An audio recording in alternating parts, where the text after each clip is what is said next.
ব্যবহার মধ্য দিয়ে আমরা আমাদের পরিবেশকে ক্ষতিগ্রস্ত করছি বন্ধুরা। সেই সাথে আজকে সারা দুনিয়ায় আজকে চীনের বেইজিং এ এই ধরনের অস্ত্র মহড়া চলছে, এই অস্ত্র মহড়াতে শক্তি প্রদর্শিত হচ্ছে। এই সামরিক শক্তি প্রদর্শনের আজকের এই সভ্যতা, এই সামরিক শক্তি এবং প্রতিরক্ষা শক্তি প্রদর্শনের এই মহড়াগুলো আসলে আমাদের বায়ুতে আমরা ডুবে রয়েছি।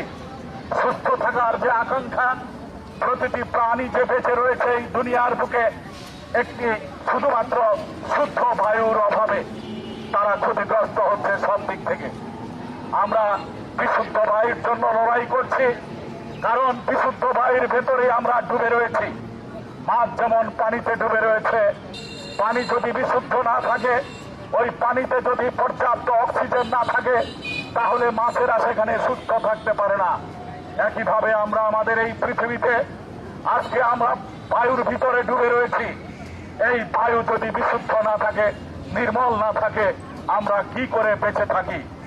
আজকে যত রেসপিরেটরি ডিজিজ অর্থাৎ শ্বাস প্রশ্বাস জনিত যত রোগ ব্যাধি রয়েছে, আজকে এই ধরনের শারীরিক ক্যান্সার থেকে শুরু করে ব্রনকাইটিস থেকে শুরু করে যত ধরনের রোগ ব্যাধি রয়েছে, সমস্ত রোগ ব্যাধির মূলে রয়েছে এই বিশুদ্ধ বায়ুর অভাব।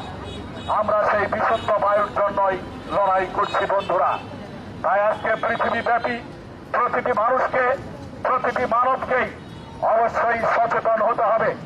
এই আত্মসচেতনতার বায়ু, তার পরিবেশ নিশ্চিত করার জন্য আমাদের লড়াইটা করতে হবে। এই নির্মল বায়ুর লড়াই করতে হবে পৃথিবীর সমস্ত শিল্পোন্নত দেশগুলোর বিরুদ্ধে। লড়াই করতে হয় আজকে যারা জন্য মানুষকে দাবিয়ে রাখার জন্য, মানুষের উপর আধিপত্য প্রতিষ্ঠান তৈরি হয়েছে, অস্ত্র তৈরি হচ্ছে। এই অস্ত্রগুলো যদি ফোটানো হয়, তাহলে অবশ্যই আমাদের এই প্রিয় পৃথিবীর প্রিয় বায়ু, তাছাড়া আমরা বাঁচতে পারি না, তা কখনোই আসলে নির্মল থাকতে পারে না বন্ধুরা। সেই 1945 সালে নাগাসাকিতে আগস্টে, যে আগস্টটা চলে গেল, সেই পারমাণবিক বোমার ফলে জাপানের আকাশ যেভাবে দূষিত হয়েছিল, মানুষ তার ফলাফল, তার যে মন্দ ফলাফল, তার এখনো তারা সেটা ভোগ করছে। এই জন্য আজকে পৃথিবীর সকল মানুষকে এই অস্ত্র ব্যবহার, আগ্নেয়াস্ত্র ব্যবহারের ক্ষেত্রে আজকে আমাদের সতর্ক হতে হবে।